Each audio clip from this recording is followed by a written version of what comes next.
Welcome back to NB Media and Content. Today I'll be featuring the Peugeot 308. Now this is a rival for the Volkswagen Golf and the Mazda 3, or even the Mercedes-Benz A-Class or the Audi A3, because in Australia Peugeots have gone premium, with models only available in their top specification form. Pricing starts from just under $44,000, and I do believe this is now a competitor for that luxury hatchback segment. And in this video, I'm going to tell you everything you need to know about it. I'm going to first run you through its model grades, the design, interior features, I'll see how practical it is, try out its technology, and then finally go for a drive.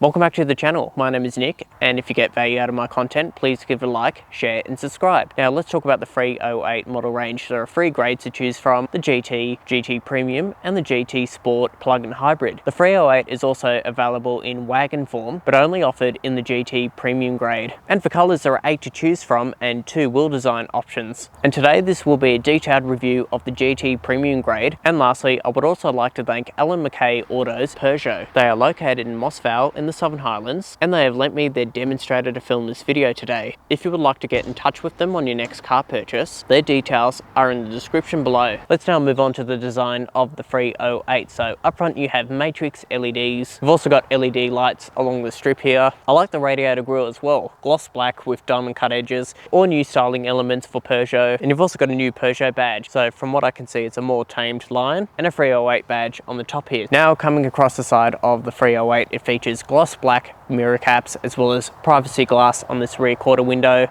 and the rear window as well. 18-inch black diamond cut two-tone alloy wheels. And moving towards the rear design of the 308, you have rear LED lights that do an animation when you unlock the car. You've also got a rear spoiler and this gloss black trim in the form of a rear diffuser. And overall, I think this is a very good looking car, but let me know what you think in the comments down below. But for now, I'm going to move on to the interior. Let's talk about the interior inside the new Peugeot 308. So inside, it looks very much like a concept car, very futuristic, very stylish, and it definitely stands out within cars in this segment. And in terms of quality, soft touch materials on top of the dashboard, you have suede along the doors, ambient lighting with 10 colors to choose from, soft touch materials along here, and build quality feels really nice, even on the doors as well. And to get comfortable behind the wheel, the driver's seat has electric adjustment with driver's memory, and for these two seats you have lumbar support, and the steering offers both tilt and reach adjustment.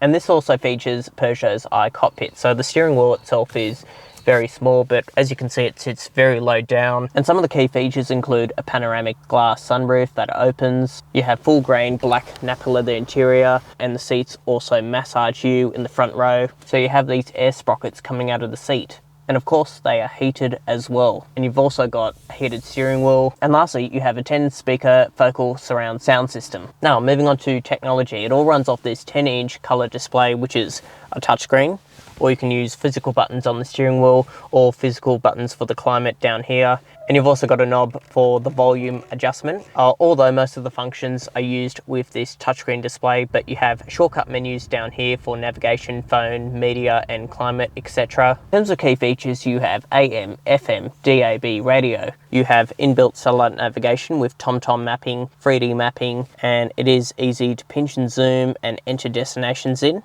And it's also connected to the internet, so you have live traffic updates as well. We've also got smartphone mirroring and full Bluetooth connectivity and voice control, as well as wireless Apple CarPlay and wireless Android Auto. This is what Apple CarPlay looks like. As you can see, it takes up the full screen, very easy to use. Now in terms of safety, you have a 360 reversing camera with front and rear parking sensors, as well as rear cross traffic alerts and multi-angle views, so you can select a view around the car, even towards the gutter, so you don't scratch your wheels. In terms of other safety assistance, you have blind spot detection and emergency automatic braking with cyclist and pedestrian protection. And if I move on to the steering wheel, you have adaptive radar guided cruise control, active lane positioning assist with semi-autonomous steering, so that means this car has the ability to steer itself within the corners. You've also got a toggle selector for the transmission, so press that down for P and flick it down for drive, up for reverse. You get the idea. Now moving on to the driver's display, it all runs off Peugeot's iCockpit.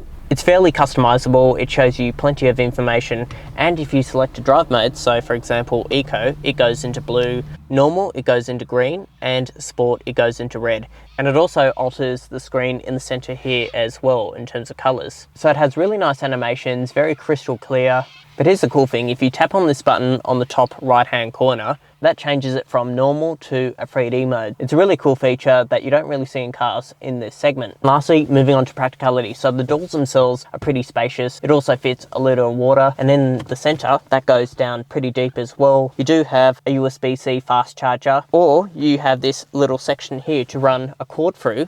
So that means you have another spot here to charge a mobile phone, or you can just put your phone here, because you do have another USB-C charging port and a 12-volt socket. But if you don't like cords, you can use the wireless phone charging pad, and in the center you have two small cup holders and a decent size glove box that goes far back pretty deep. So in the front row, pretty practical. Now moving on to the back seats inside the Peugeot 308. So I'm a full-size adult, I've got the driver's seat in my position, and I've still got good knee room, headroom, and tow room. And if I move over into the middle seat, and again, considering this has a panoramic glass sunroof, I've still got plenty of headroom, knee room, and tow room's a little bit squashy, but this is a small car after all, and you do have that option of a wagon if you require additional space. In terms of other key things, I see air conditioning vents, USB-C charging ports, a spot there for a mobile phone, map pockets behind the rear seats. You have decent sized door bins that could fit a litre of water. The back seats are also just as luxurious like in the front row, so you do have this suede, the Napa leather back here. It is very comfortable, and these two outboard seats are ISOFIX compatible, and you have 3 top tether points behind me. Okay, let's move on to the boot space inside the 308. So as you can see, there's a nice wide opening. You do have a load lip here, but like many of its hatchback rivals, that's pretty common. But it is more spacious than its competitors like the Volkswagen Golf and Mazda 3, because the overall capacity is 384 litres, and you do have additional tie-down hooks and a net on the left-hand side. And you can also fold the rear seats down, giving you more space using the levers in the back seats. And if I just lift up this section here, as you can see, no space saver, it just rides on run flat tires. But overall, this is a very practical and spacious small little hatchback. Before we take it out for a drive, let's talk about what's under the bonnet. So a 1.2 litre 3-cylinder turbo petrol, and it's paired to an 8-speed torque converter automatic transmission, and it produces 96 kilowatts and 230 newton meters of torque, and all of that power is sent to the front wheel. So let's take it for a drive. Okay, behind the wheel of the Peugeot 308. So let's start with parking and visibility. So I'll just flick it into reverse. So it has all-round good visibility. Camera is nice and clear. And in terms of maneuvering it around town, I do get this steering column design. It makes it very easy to turn in tight circles. So look at that, I can turn the whole car with one hand. It's an electric steering column. If you do a lot of city driving, this car is definitely ideal. And driving around town, it's very smooth and refined, soaking up the bumps really well. And this gearbox is very smooth. So in manual mode, if I shift it into first, as you can see with the camera footage, it's quite smooth. You don't feel or see the car lurch. Much better than a dual clutch system. It is a torque converter gearbox from Japan, and I think it blends in really well with this engine. It means this has good fuel consumption. So on a combined cycle, I've averaged 8 litres per 100 with a mixture of town driving and country driving on these back roads. So I have been accelerating a little bit harder than a normal person, and I think 8 litres is a pretty good figure. However, on the freeway, I wouldn't be surprised if this dropped down to 5 litres per 100, because after all, this is an 8-speed, so it sits low on the rev range. Okay, we are now on some back roads. So what is it like in terms of acceleration? So around 100, it does start to puff out, but again, it's got plenty of performance for everyday driving, and it is pretty good considering this is a 3-cylinder. Moving on to ride comfort, I'm on the broken and bumpy roads of the Southern Highlands, and as you can see with the camera footage, the ride is quite smooth. So the 308 does have a good balance, being firm and soft at the same time. As you can see, it has the ability to steer itself within the lane for a few seconds until it'll flash. And now it wants me to keep my hands on the wheel. So that works really well, and it has kept me within distance with the car in front of me. So yeah, well done, Peugeot.